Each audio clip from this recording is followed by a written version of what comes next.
देखिए, आज का जो सिचुएशन और समय चल रहा है, हर आदमी अब शादी करने से डर रहा है। चाहे मैं हूं और चाहे आप हो, चाहे कोई भी हो। लड़कों को अब ये डर है कि भैया वो शादी कर लेंगे तो खुद तो फंसेंगे ही फंसेंगे, पूरा परिवार उनका फंसेगा। अब ऐसे ही न जाने अनगिनत मैटर्स हम लोग डेली बेसिस पर देखते रहते हैं। कितने लोग आते हैं जो कहते हैं कि यार वो हमारे साथ 15 दिन रही, 20 दिन रही, 30 दिन रही, 35 दिन रही, 40 दिन रही और दहेज का मुकदमा लिखा दिया उसने कुछ नहीं और डिमांड करी है 40 लाख 50 लाख रुपए, दिखा रही कि इतना हमारे पिताजी ने खर्चा किया। उनके पास किसी प्रकार का डॉक्यूमेंट्री एविडेंस नहीं होगा कि उनके द्वारा 40-50 लाख रुपए खर्चा किए गए। अगर 40-50 लाख रुपए खर्चा किए गए हैं मान लीजिए शादी में उनके द्वारा, तो उनके पास कम से कम ये तो होना चाहिए कि एलिनेशन ऑफ प्रॉपर्टी कहीं से करी, यानी प्रॉपर्टी बेच के कहीं से वो पैसा लेके आए हो, या किसी से कर्जा लिया हो, लोन लेटर दिखा दे, या कहीं कुछ गिरवी रखा है। कोई ऐसा प्रमाण नहीं होता, सिर्फ ओरली एफआईआर में लिखा देना कि हमने 40-50 लाख रुपए व्यायाम अपने खर्चा करा था और इन्होंने हमसे ये दहेज मांगा था। और कुछ ऐसी सिचुएशंस भी हैं जहां पर लड़का बेचारा अपनी शादी में अपनी खुशी से कार खरीदता है, वो खुद ईएमआई भर रहा होता है, ईएमआई उसके अकाउंट से कट रही होती है, डीपी उसके अकाउंट से गई होती है। उसके बावजूद भी लड़की दिखा देती है कि मेरे पिताजी ने इनको शादी में कार गिफ्ट दी थी। लोग लड़के क्या करते हैं अपनी इज्जत बचाने के लिए कि मंडप में हम ले जाके गाड़ी खड़ी कर लेंगे, हमारी प्रतिष्ठा बढ़ जाएगी।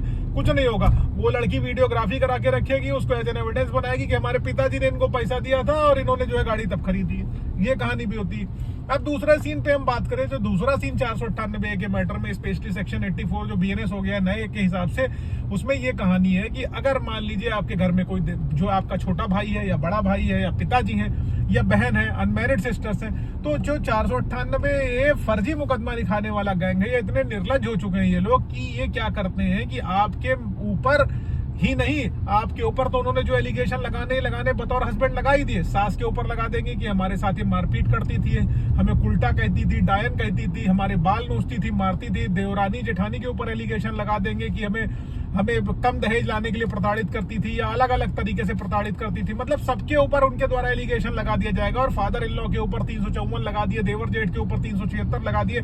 ऐसे कई लोग हैं जिनके ऊपर 498 के साथ 376 लगाई गई और वो लोग जेल गए, उनकी जिंदगी बर्बाद हुई। पुलिस भी इसमें किसी प्रकार की इन्वेस्टिगेशन नहीं करती, किसी प्रकार की चीजें नहीं करती और आदमी को जेल भेज देती। तो 498 लिखाने के लिए वो लोग 313 भी लगाते हैं, टर्मिनेशन ऑफ प्रेगनेंसी, कि भैया हमारी इन्होंने प्रेगनेंसी टर्मिनेट करा दी दवाई खिला के। बहुत सारी चीजें होती हैं।